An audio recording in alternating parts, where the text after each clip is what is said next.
Hello, Internet, and welcome to episode 140 of Verbal Graffiti with your host, Brian Glass, aka the B-Man, the People's Degenerate. Is your wife a fatty? That's maybe I should backtrack a little bit. Maybe that's not the appropriate question I should be asking. Not because it's a rude question to be asking, but because I gotta suspect that most of the viewers and listeners of Verbal Graffiti are degenerates like myself, and because you are that way, you are unfuckable. Therefore, you are not married.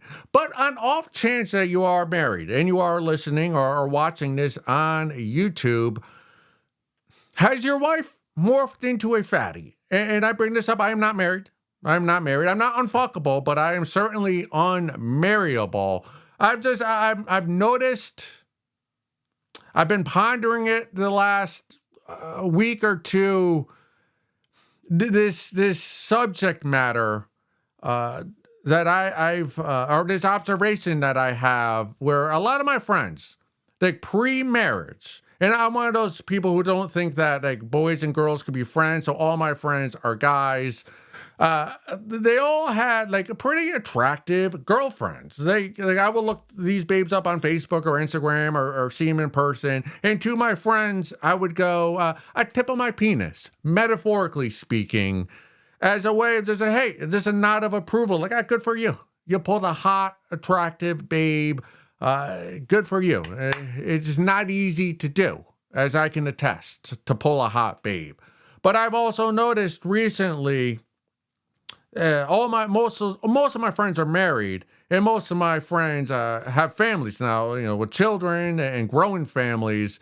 I'd say 75% of my friends and comedian friends' wives have transformed physically from a physically fit lady babe to a heavy-set fatty, Fatty.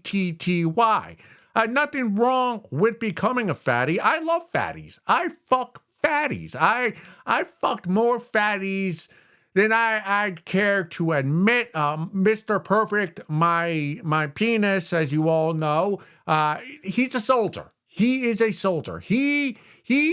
He'll go inside of anything and stay hard. It's really something special that my dick, Mr. Perfect, can remain hard with the fattiest of fatties. And just the girl, just ladies with acne and everything. It's just, he's a soldier.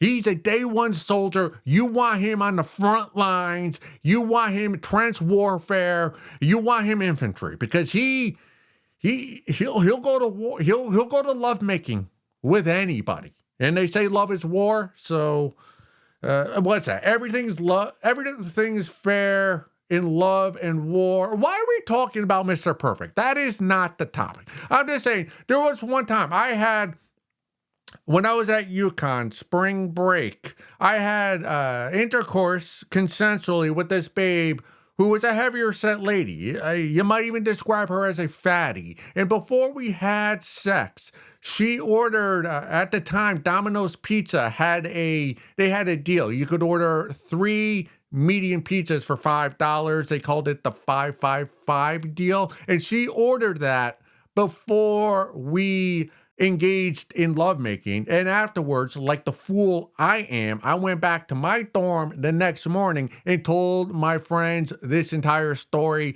and to this day, they still make fun of me, and they call that lady the 555 girl that the B-man got with on spring break at the University of Connecticut. Go Huskies. And so my friends have made fun of me, for having intercourse with a fatty, and multiple of them.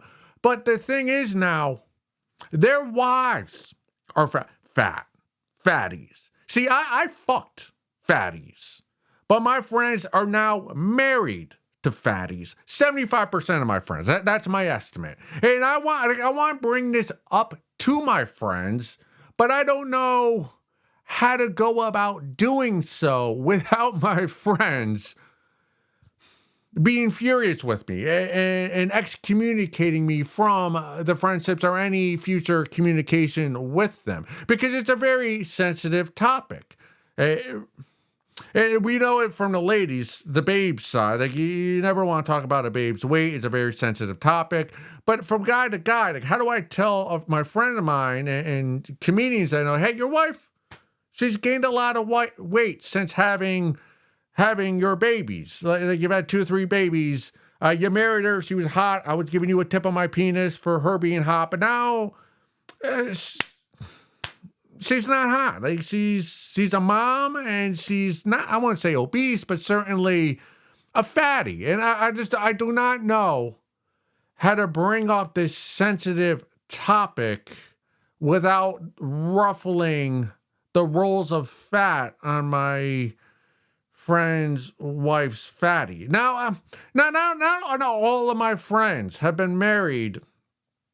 No, we're dating a girl, a babe who was skinny, who morphed into fatty. Like some of my friends were just in a relationship with a fatty or a chubbier babe. They got married, and the babe is still chubby, chill fatties, and that.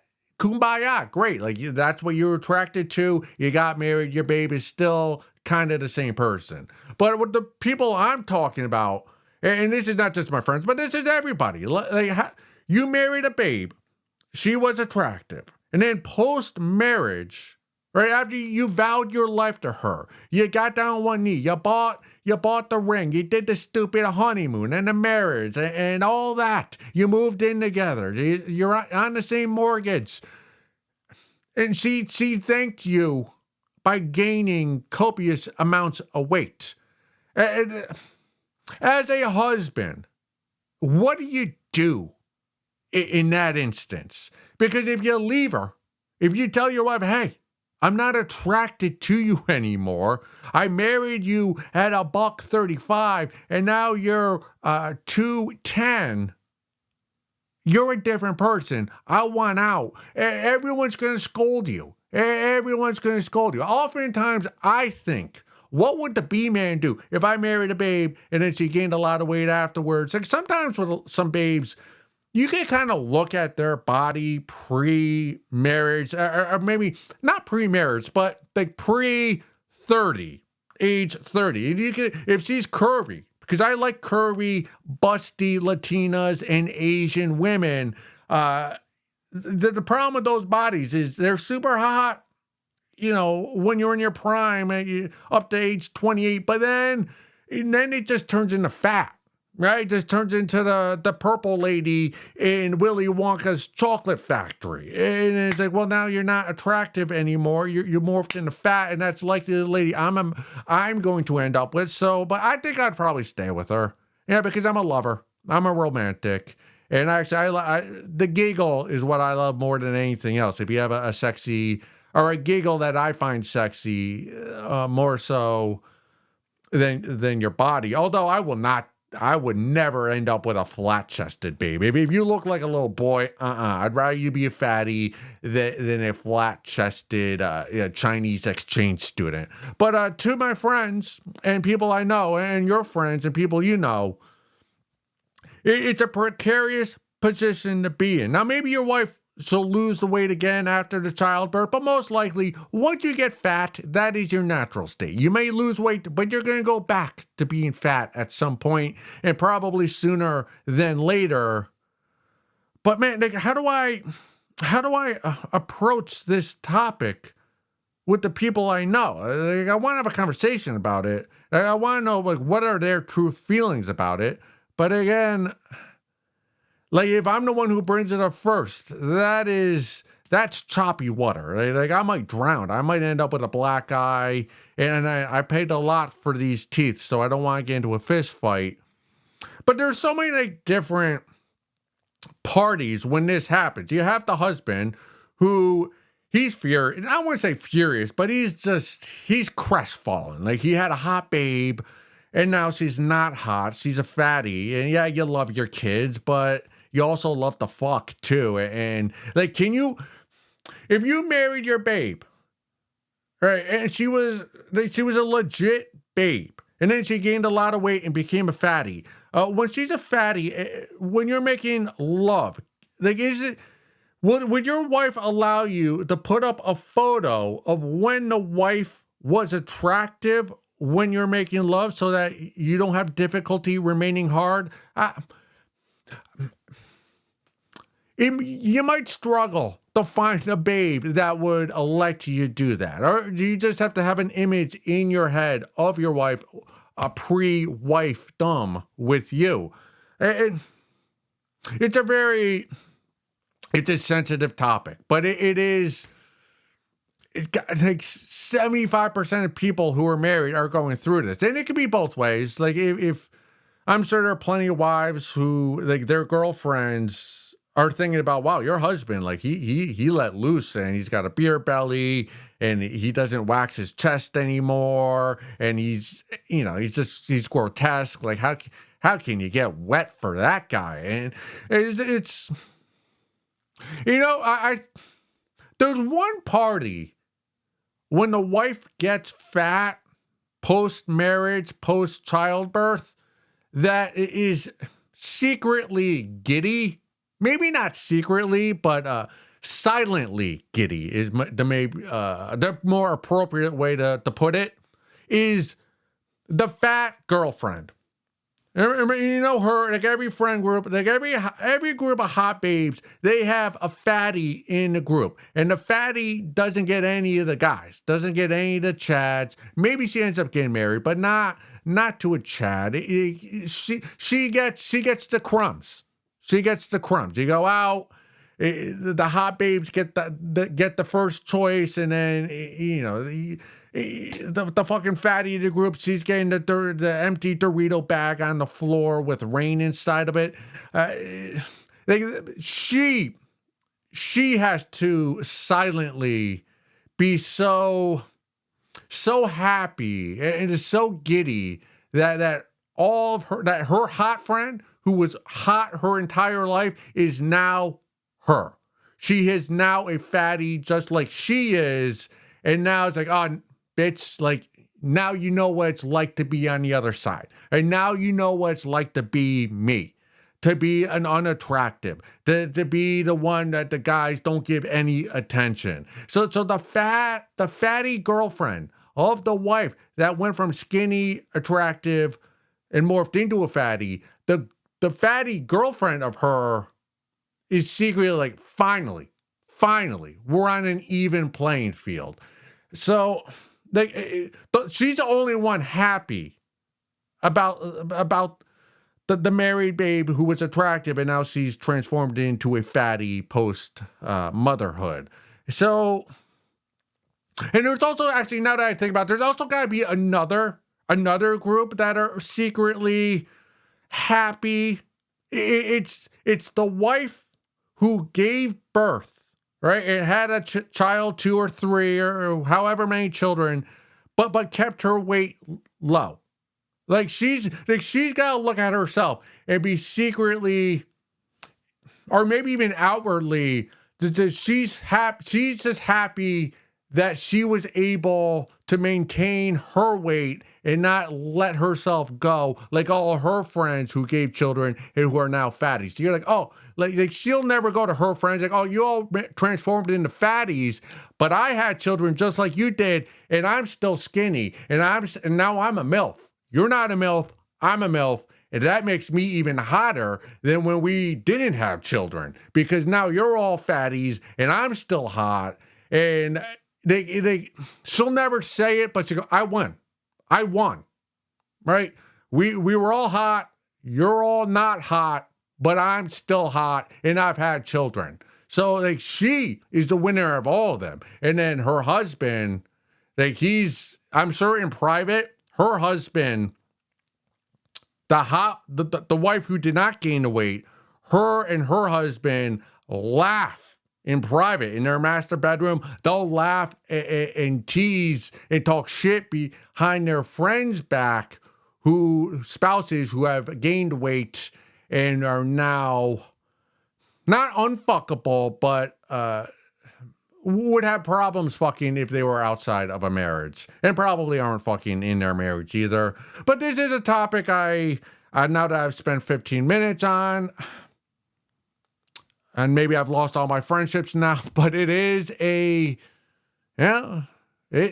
a Rubik's Cube bringing this topic up. Like, hey, your wife got fat.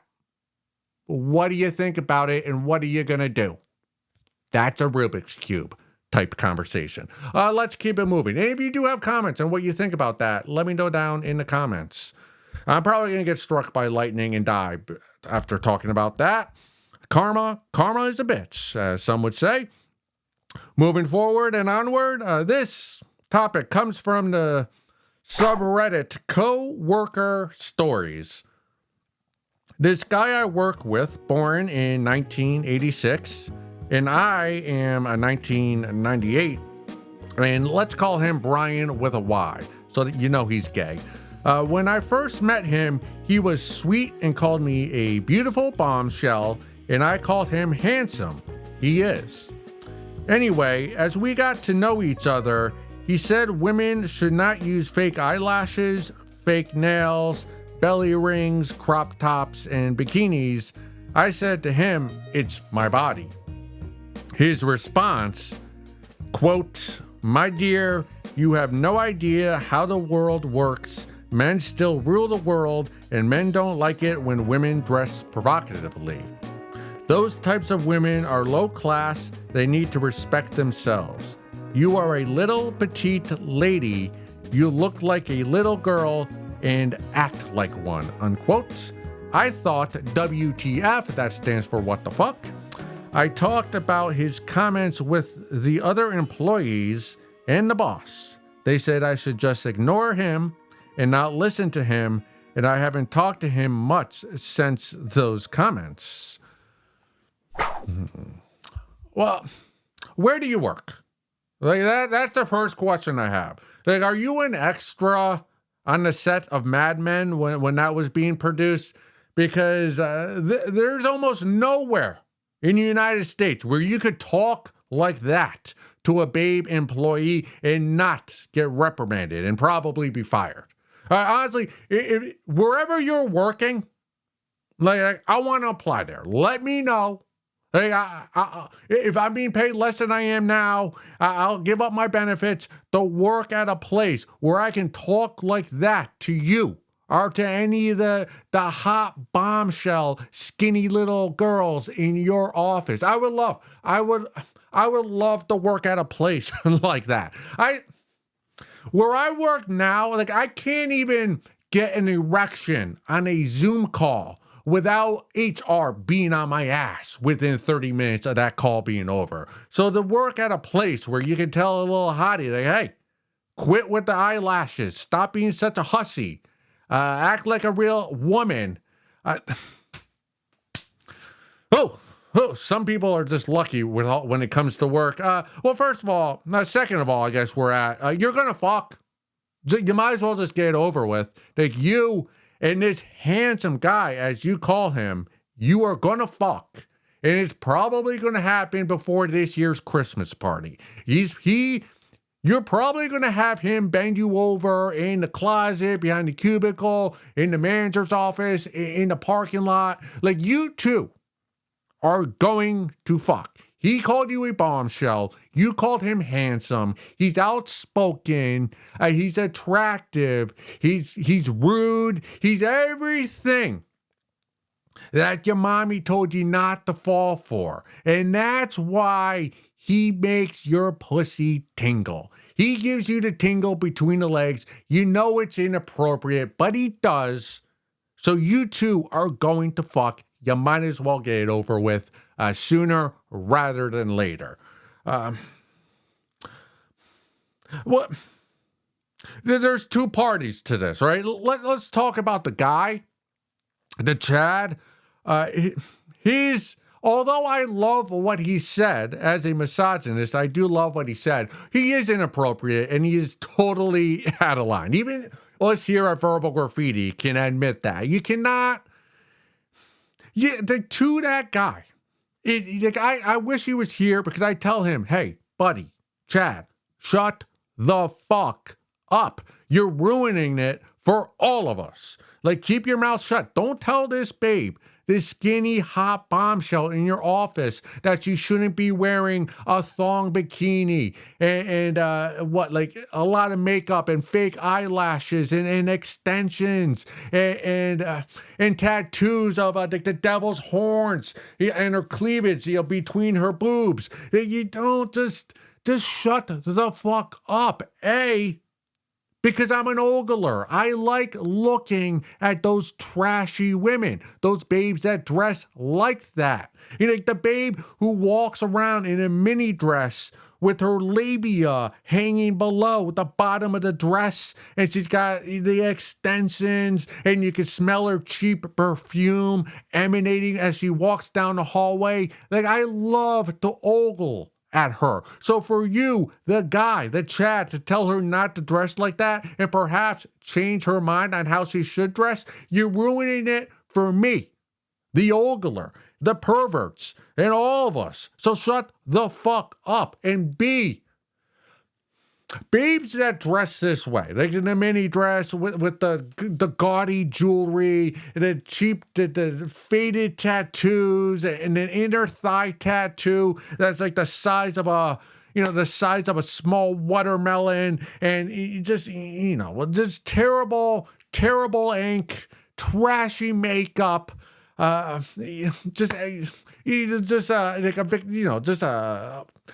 cheap knockoff handbag. That's evidence to us that she's somebody to engage with, but not to marry. That's a girl you have fun with, but you don't marry. You don't procreate with that type of babe. So we don't want these babes in the office or at the office changing the way they dress, because it makes it harder for us, if they were to do so, to easily point out the women, the babes, not to wife up. So that's why this guy's just got to be quiet and just be quiet in the lunchroom when you got the hussies, in your office. Now, to you, the lady, the hot bombshell that's dressing like a hussy, like a streetwalker, you're not wrong. You get your body, your choice. You can dress however you like. You could have your dress up as high as you want. If there's pubic hair being shown, fine. Your body, your choice. You want to wear the big hoop earrings, the headband that puts your hair back. You want to have a lot of purple eyeshadow. You want to have a low-cut top and flirt with everybody in the office. You can do that. Your body, your choice. That's all above board. But do know, how we judge you is also our choice. And what this guy did, he's saying what we're all thinking. So although you can dress however you like, we have license to judge you on how you dress. And you are being dressed like a little streetwalker. Now, me, personally, I like babes that dress like a streetwalker, but I am an outlier. When I go on dates, I demand babes dress a little hussy, like a little streetwalker, because I like to show her off. And I like getting stares from other Johns in the bar and question, hey, is he with her or is he paying for her? Like that amuses me, but I do know that I am an outlier. All right. So just know that the guys in your office are judging you. And when this guy says that the men rule the world, I don't know, maybe it seems like in my life, most of the women make more money than their husbands. But I also do know, by looking at LinkedIn, all the women, the babes that are in high executive level, C-level employee positions, they do dress conservatively. Quite frankly, they dress like men. It's pantsuits, it's blouses that don't really show much cleavage. Hair is very conservative, not a whole lot of makeup. Maybe well kept, but not. It's not in your face. It's not in your face. It's very. They look like a professional. They dress the part. So I don't see many C-level employees, executives, with a lot of cleavage and blown out hair and hickeys on their necks. So maybe men do rule the world, but the women that participate in ruling the world do dress more conservatively than streetwalker light. Now, I will never go as far as this guy went, your coworker, who is very handsome. I would tell you, keep dressing how you dress, but you best not be wearing Crocs and sweatpants and a hoodie and a loose-fitting tank top when you go out in public. That's what irks the B-man. I see so many women and guys who go out wearing these Crocs and jeans that don't fit and t-shirts with holes in them, like not trying to be cool, like, oh, this is from a thrift shop, it's just legit, I don't care. I've seen so many butt cracks from guys who, like, I do not want to see butt cracks from, and women who are just, it's like they're wearing jorts, like they're fucking John Cena. So I will judge people, and I will tell a babe how she should dress, but it's usually how you're dressing. Hey, dress like the bombshell in this guy's office. So if you want to move up the corporate ladder, yeah, dress a bit more conservatively. But if you want to stay at the level you're at and perhaps try to sleep your way up, that's another option. Like you said, your body, your choice. Let's go look at some photos.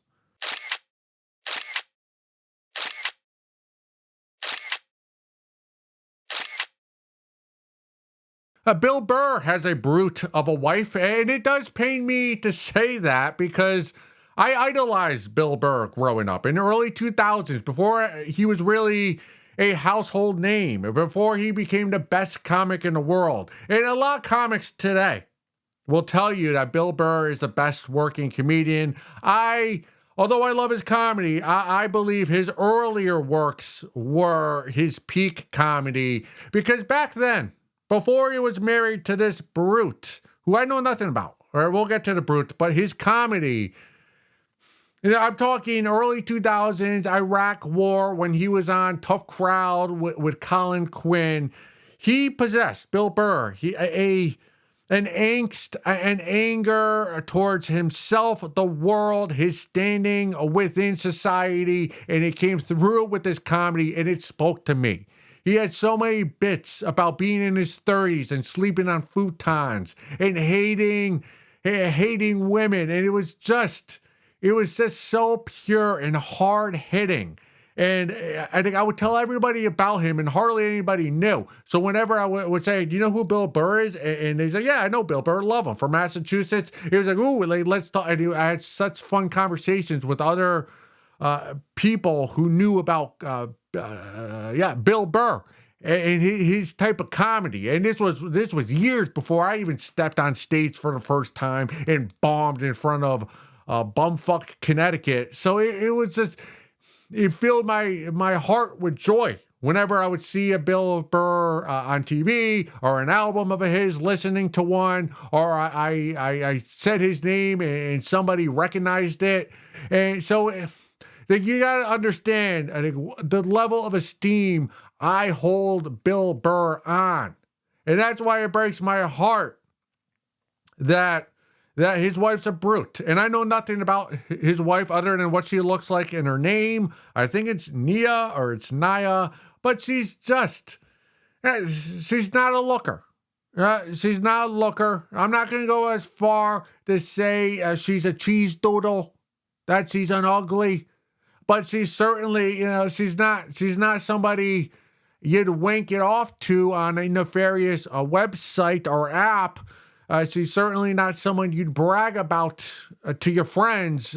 So it pains me the best comic in the world at a certain point in time is not married to such a goddess. Honestly, Bill Burr should be married to Aphrodite, right? The goddess of sex, whoever the goddess of womanhood, of femininity, whoever that is walking this earth should be married to Bill Burr, because that's how powerful of a comedian he was when he was angry.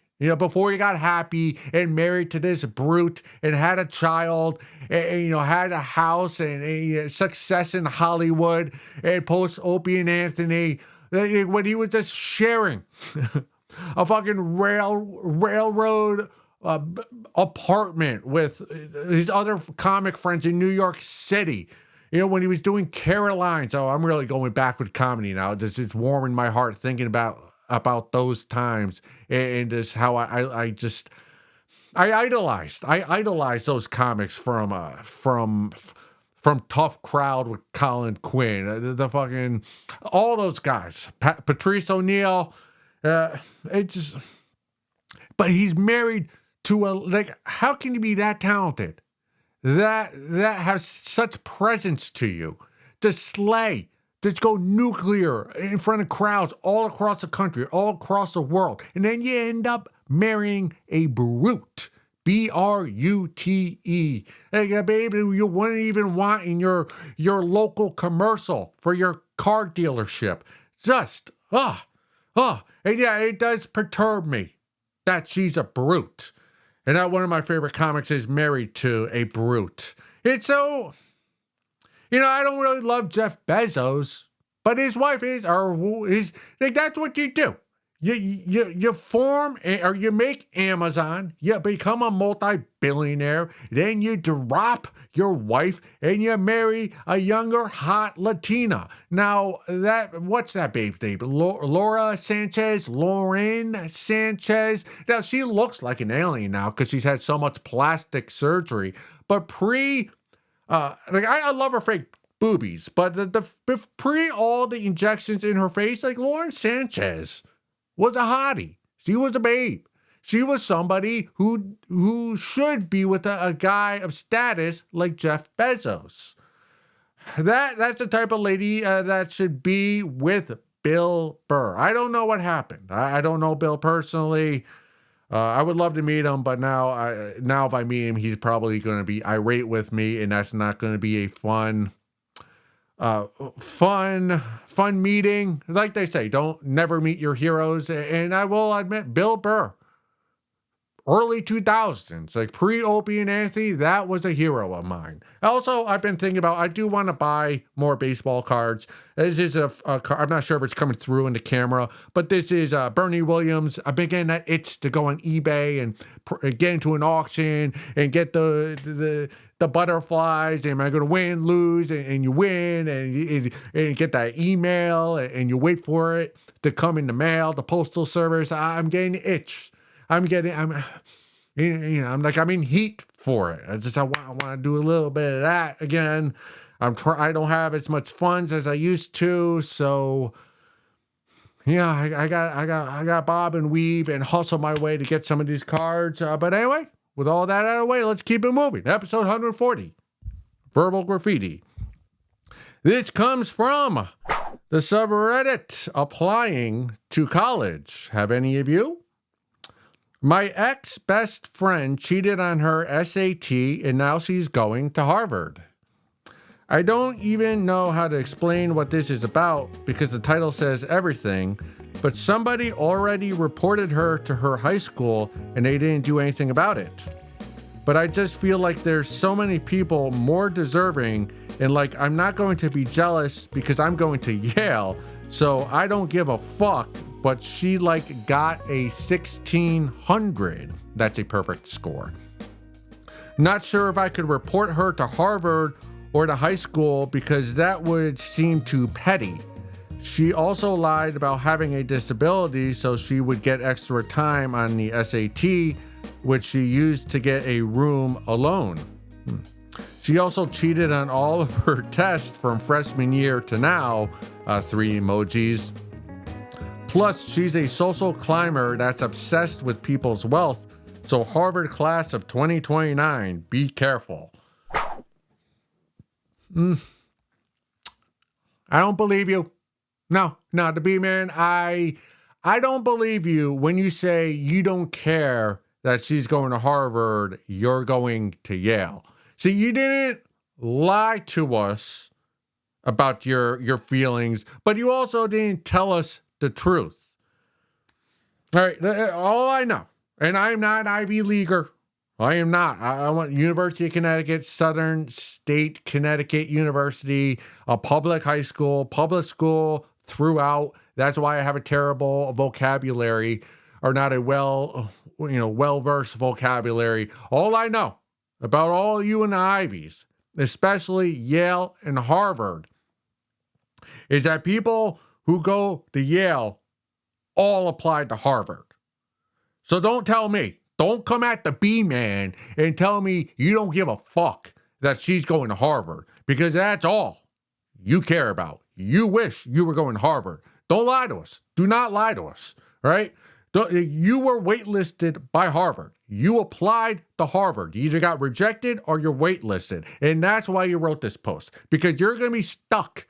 You're going to be stuck in downtown New Haven while your ex-best friend is fucking the entire rowing team on the campus, or probably an off-campus apartment in Cambridge, Massachusetts. Like that irks you to your core. Like, it's not just you, it's everybody who attends Yale.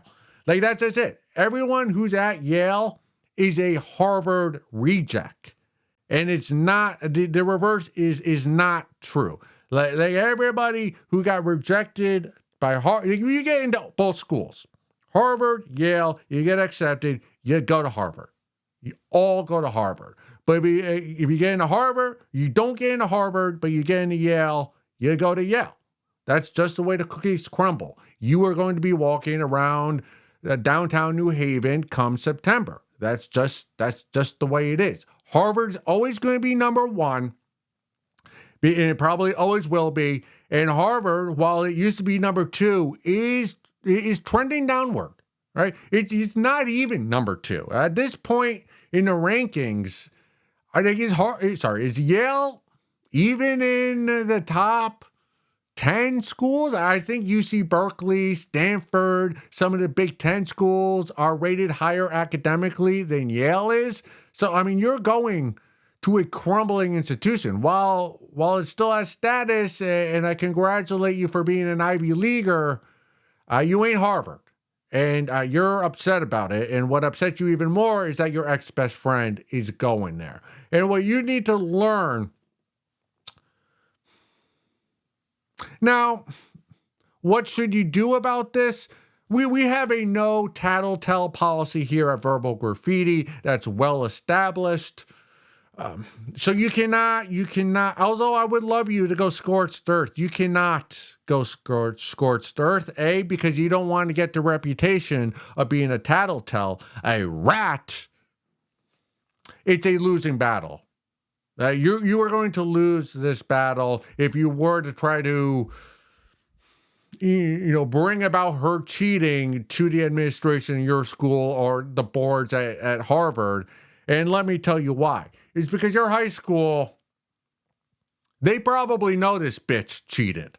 And they don't give a fuck that she cheated. Because all they care about is they have a student from their school that got accepted to Harvard. And that is the holy grail of every prep school in the entire world, is to have students that get accepted to Harvard. That way, they can tell prospective students and their families, their parents, like, hey, our students get into Harvard. And that's how they get money. So they're going to do you could go to your administrators, you can go to the board at Harvard, you could go to your state representative, you could go to the president of the United States, and it does not matter. Like Donald Trump said, what did he say? He said, I could shoot a guy on Fifth Avenue and I'd get away with it. Well, this bitch. She can shoot a student on your high school campus, and she probably still get away with it because that administration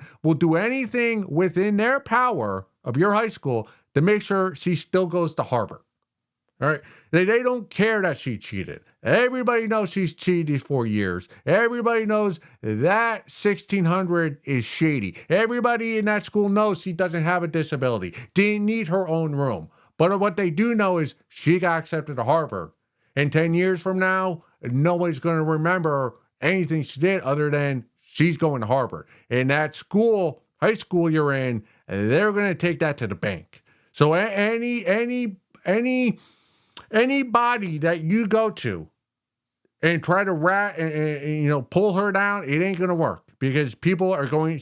She's protected. She's protected because she's making other people money, and you need to realize that. So don't waste your time and energy trying to pull her down. Now, what you need to accept is that your ex-best friend that is going to Harvard. And you're not going to Harvard, you're going to Yale, enjoy your 1927 college football championship, go Bulldogs. Her life is now better than yours, and her life will remain better than yours until you give your last dollar to the Yale Endowment Fund. And that's just the way life is. She cheated through high school. She cheated her way into Harvard. She's going to fuck the rowing team at Harvard. She's going to search out and she's going to end up marrying a legacy, old money student that attended Harvard. He's going to eventually become a U.S. senator. She's going to spend her weekdays meandering around the West Village and going to she's going to go to some spa. She's going to spend her afternoons at a spa. She's going to spend her weekends at her father-in-law's estate somewhere in New England. And she's going to be doing lines of cocaine, pink cocaine, while her husband is out with her uncles spending the day duck hunting. And then she's going to come back 25 years later to your high school reunion. She's going to show up in a Rolls Royce. And she's only reason why she's going there is to let you and all the other student body know that she is of higher status than all of you. Oh, would I like what do they call that? A pagan blanket? No thanks. At Harvard grads, we don't do carbs. Thank you very much. So you just got to accept that fact. She's going to have more money. Her husband's going to be more muscular, have a more square jaw. She's going to have more status. She's going to have more celebrity status. She's going to be on the board of directors of the Museum of Modern Art in New York City. Like, her life is going to be more luxurious than yours because she knows what life is about. It's about status. And the rules do not apply to her because she makes her own rules. And that's why she's going to have a better life than you. And that's why she's going to be in Cambridge come September, and you're going to be in rainy New Haven, Elm City. That's just the way the cookies crumble. Let's continue reading A Salesman's Wife by John Lawrence. Top of page 153. We will read 2 pages together aloud. No, she cried. Please, don't make me do it. Bitch, she shouted. Bitch, you do as I say. Harshly, he forced her face down until it hovered above Mavis's openly spread pussy. Her mind was reeling in terror, mightily resisting the doctor's hideous demand. Yet she knew there was nothing she could do but submit. As degrading and horrible as it was, she had to do it. Go on, lick it, lick it. Carlsberg shouted, pulling and jerking his arched and bulging penis. Now! Closing her eyes and fighting back her shame and humiliation, she opened her mouth and pushed her tongue until it touched the wet, warm flesh of Mavis's proffered vaginal slit. At first, she recoiled from the unfamiliar feminine taste as her tongue delicately dabbed at the moist, cuntal outer lips, and shivered as she rimmed her tongue around the delicate strands of curling pubic hair that lined the soft cleft. Finding the clitoris, she brushed her tongue lightly over it, and as she did, the young wife was startled to find herself becoming eagerly curious as she explored the female mound. She had never touched a woman like that, and certainly had never had sexual contact with one, yet, strangely, she became fascinated with Mavis's honey-sweet vagina, and her loathing was slowly replaced with an unexpected desire to know more. She was startled when, as she ran her tongue over Mavis's clitoris, the little nub hardened and responded instantly in excitement. Mavis moaned as Pamela's warm lips closed around her tender pleasure bud. She writhed her body eagerly, pressing her cunt upwards into the young wife's sucking lips. As Pamela realized that Mavis was responding in pleasure from her licking, she began to lose fear and resistance. Soon she became completely absorbed in the moist, warm flesh, and she increased her sucking, licking motions with her lips and began to dart her tongue more bravely into the tiny ring of her pussy. She moaned, delightedly as her own body began to become aroused instinctively. She lost consciousness where she was now and eagerly pressed her face against the wet female flesh, hardening her tongue and darting it increasingly lust into Mavis's cuntal sheath. As the doctor's passion-ridden wife pushed her hips upward, opening her vaginal passage as wide as possible to admit the electrifyingly sensual tip. The black-haired beauty's slender, legs thrashed and kicked as Pamela drove her tongue deeper and deeper inside, and she groaned in pleasure. Watching them, Carlsberg grew more and more hotly aroused as he gripped his lust-moistened cock in hand and shook it savagely. His eyes gleamed in triumph as they drank in the lurid vision of twisting female flesh before him. Yes, he thought darkly, I am the master. I am still the master, and these women are mine to do as I please. All mine. Go suck a fat one.